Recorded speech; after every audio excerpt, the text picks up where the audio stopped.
السلام علیکم دوستو، کیسے ہو آپ سب؟ میں ہوں اریج اور آپ ہیں اس وقت میرے یوٹیوب چینل اریج شاہ ناولز پہ۔ تو گائز، آج ہم ریڈ کرنے جا رہے ہیں جان تیرے قدماں چ رکھی ہوئی ہے کہ قسط نمبر 13۔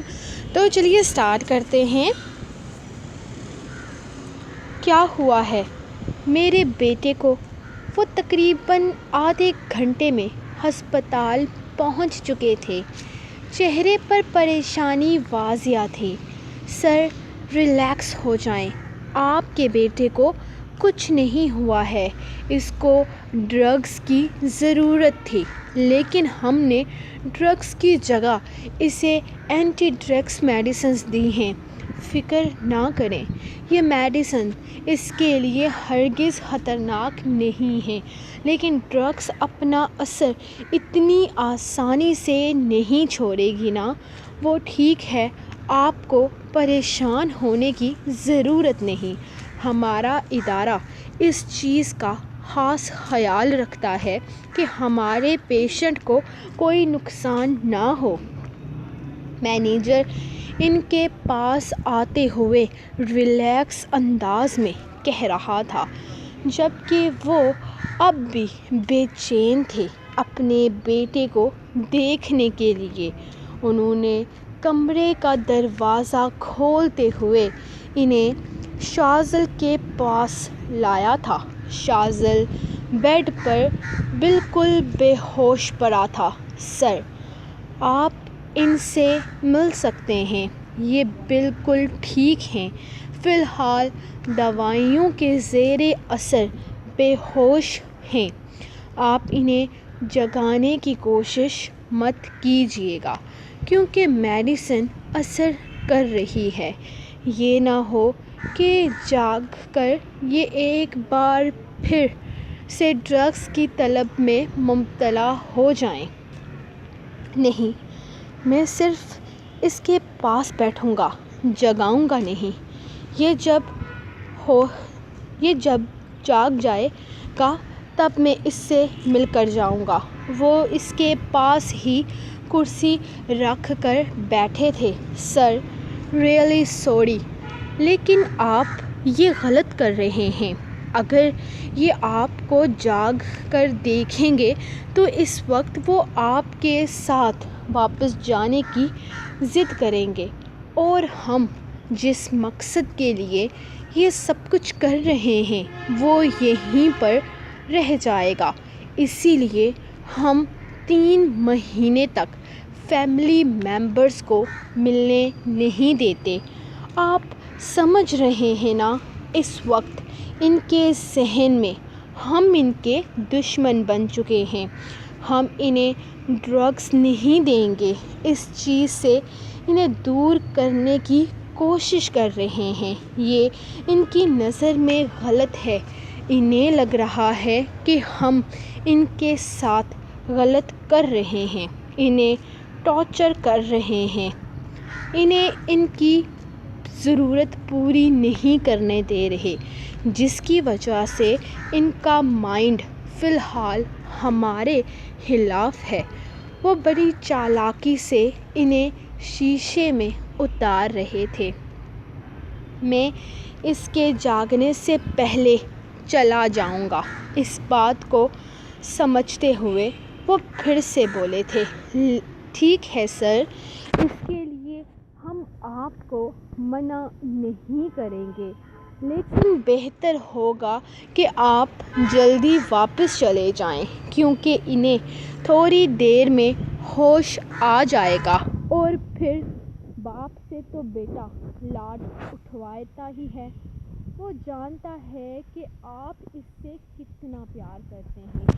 ہو سکتا ہے وہ آپ کو ایموشنل کرنے کی کوشش کرے۔ نہیں، میں زیادہ دیر نہیں رکوں گا، میں بس 15 سے 20 منٹ میں چلا جاؤں گا یہاں سے، وہ یقین دلاتے ہوئے بولے تھے۔ ٹھیک ہے سر، جیسی آپ کی مرضی، جیسا آپ بہتر سمجھیں، ہم آپ کو منع نہیں کریں گے۔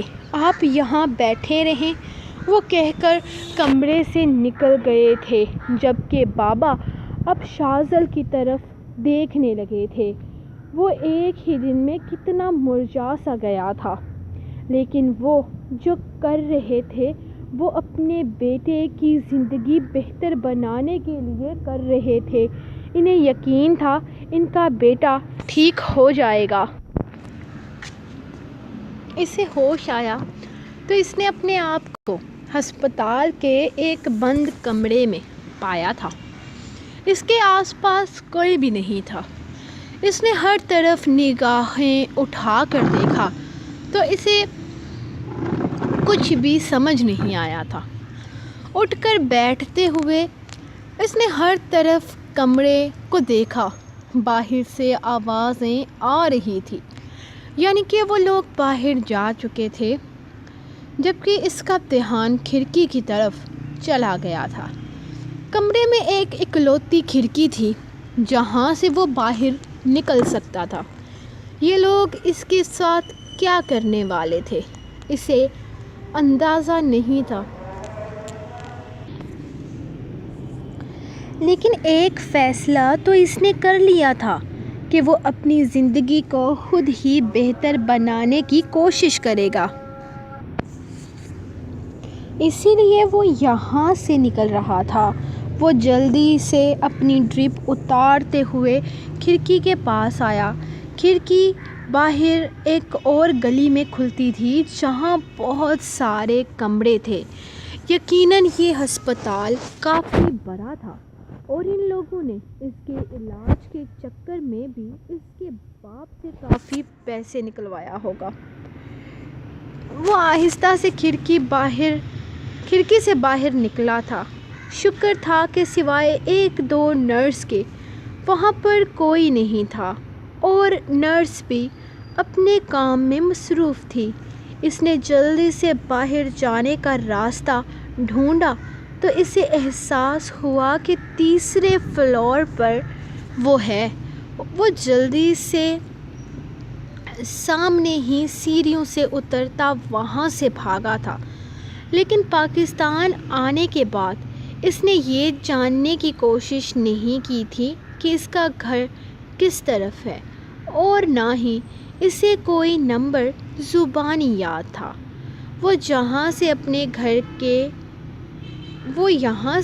گھر کیسے جائے گا یہ بھی وہ نہیں جانتا تھا۔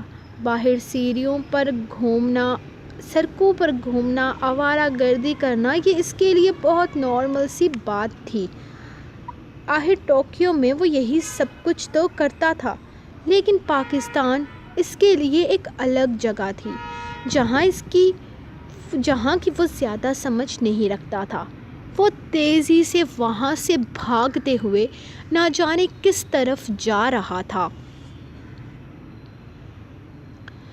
اسے کوئی ہوش نہیں تھا اسے کہاں جانا تھا، وہ جانتا تک نہیں تھا، بس بھاگے جا رہا تھا۔ وہ کیسے بھی ان لوگوں کی پہنچ سے دور نکل جانا چاہتا تھا۔ شاذل اس وقت زندگی کے اس حصے میں تھا جہاں پر جوش اور جذبہ بھرپور ہوتا ہے۔ ایسا لگتا ہے ہم میں بہت طاقت ہے، بہت ہمت ہے، ہم سامنے والے کو چٹکیوں میں اڑا دیں گے، مگر در حقیقت ایسا ہوتا نہیں۔ شاذل اس وقت اپنے آپ کو بہت بہادر سمجھتا تھا، لیکن وہ اتنا ہی بہادر تھا جتنا 17-18 سال کا لڑکا ہوتا ہے۔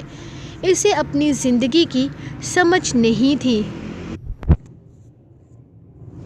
وہ بھاگتے بھاگتے نہ جانے کہاں آ گیا تھا جب اسے امید کی کرن نظر آئی۔ اسے سامنے وضاحت نظر آیا تھا۔ وہ تیزی سے بھاگتا اس تک پہنچا تھا، جبکہ اسے اپنے پاس آتے دیکھ اس نے اپنے ہاتھ میں موجود کسی چیز کو پیچھے کی طرف چھپایا تھا، لیکن اسے ہوش کہاں تھا یہ دیکھنے کا کہ اس کے ہاتھ میں موجود کیا ہے۔ وضاحت: اچھا ہوا تم مل گئے، پتہ نہیں میں کہاں آ گیا ہوں، مجھے گھر جانا ہے۔ وہ پریشانی سے اس سے کہنے لگا، جبکہ وجاہت اپنے ہاتھ سے سگریٹ پھینکتا منہ سے ایک سائڈ پر ہو کر دھواں نکالتا اس کے پاس آیا تھا۔ تم گئے کہاں تھے؟ کہیں گھومنے نکلے تھے کیا؟ تم ڈرائیور کے ساتھ آئے تھے؟ وہ اس سے پوچھنے لگا تھا، لیکن اپنے لہجے کو خوشگوار بناتے ہوئے وہ سگریٹ کا اثر ختم کرنا چاہتا تھا۔ وہ نہیں جانتا تھا کہ اس نے اسے دیکھا ہے یا نہیں دیکھا، لیکن اس نے کچھ پوچھا نہیں تھا۔ پلیز مجھے گھر پہنچا دو وجاہت، وہ اس کی طرف دیکھتے ہوئے بولا تو وجاہت نے بائک کو کک ماری تھی۔ چلو آ جاؤ، ساتھ ہی چلتے ہیں۔ تم کسی کو بتانا مت کہ میں یہاں کیا کر رہا تھا، وہ تھوڑا ہچکچاتے ہوئے بولا تھا۔ کیا کر رہے تھے؟ اچھا، وہ جو سگریٹ پی رہے تھے۔ ڈونٹ وری، میں کسی کو نہیں بتاؤں گا۔ وہ اس کی گھبراہٹ کو سمجھتے ہوئے فوراً اس کے ساتھ بائک پر سوار ہوا تھا۔ میں بھی پیتا نہیں ہوں، بس کبھی کبھی دوست زبردستی پلا دیتے ہیں تو پھر دوستوں کے ساتھ تھوڑا بہت کرنا پڑتا ہے۔ ہائی سوسائٹی کے لوگ۔ ویسے تم بھی ہائی سوسائٹی کے ہو۔ تم پیتے ہو سگریٹ؟ کبھی چھپ چھپا کر پیا ہو؟ وہ بائک چلاتے ہوئے اس سے باتیں بھی کر رہا تھا۔ ہاں، میں نے بہت دفعہ پیا ہے، وہ حقیقت بیان کرتا اسے حیران چھوڑ گیا تھا۔ کیا سچ میں؟ یار تم ایسے لگتے تو نہیں ہو۔ وہ جیسے خوش ہوا تھا جان کر۔ پلیز جلدی چلو وجاہت، مجھے گھر جانا ہے، پاپا کے پاس۔ وہ اس کی بات کا کوئی خاص اثر نہ لیتے ہوئے بولا تو وجاہت نے بائک کی سپیڈ تیز کر دی تھی۔ چلو یار، اچھی بات ہے، تم میرا کسی کو مت بتانا، میں تمہارا کسی کو نہیں بتاؤں گا۔ وہ بائک گھر کی حدود میں داخل کرتے ہوئے بولا، تم میرا بے شک سب کو بتا دو، لیکن میں تمہارا یہ راز کبھی نہیں کھولوں گا، آئی پرومس یو۔ وہ بائک سے اترتا ہوا تیزی سے اندر داخل ہو گیا تھا، جبکہ وجاہت آلریڈی گھر سے لیٹ ہو رہا تھا، اسی لیے وہ دور سے ہی سومیا کو بائے کرتا وہاں سے جا چکا تھا۔ وہ تیزی سے اندر داخل ہوتے ہوئے بابا کو ڈھونڈ رہا تھا، جو خود بھی گھر سے باہر نکلنے کی تیاری کر رہے تھے۔ اسے آتے دیکھ کر وہ تیزی سے اس کی طرف بڑھے تھے، جیسے جانتے ہوں کہ وہ یہاں آ رہا ہے۔ وہ ان کے گلے سے لگا تو بابا نے اسے اپنی باہوں میں اپنے سینے میں چھپا لیا تھا۔ وہ لوگ بہت برے ہیں، ان لوگوں نے مجھے بہت ٹارچر کیا ہے، آپ کو پتہ ہے؟ ان لوگوں نے مجھے باندھ کر رکھا ہوا تھا، میں واپس نہیں جاؤں گا، انہوں نے مجھے مارا ہے، وہ بہت برے ہیں۔ وہ اپنے باپ کے سینے سے لگتا ان لوگوں کی شکایتیں کر رہا تھا، جبکہ اسے اپنے ساتھ لگاتے وہ اسے اپنے ساتھ لیے صوفے پر بیٹھے تھے۔ بیٹا، ہم نے جو کیا ہے آپ کی بھلائی کے لیے کیا ہے، ہم آپ کے دشمن تھوڑی ہیں۔ آپ کو نشے سے دور کرنے کے لیے یہ سب کچھ ضروری ہے، اور جسے آپ ٹارچر کہہ رہے ہیں ہم اسے ٹریٹمنٹ کہتے ہیں۔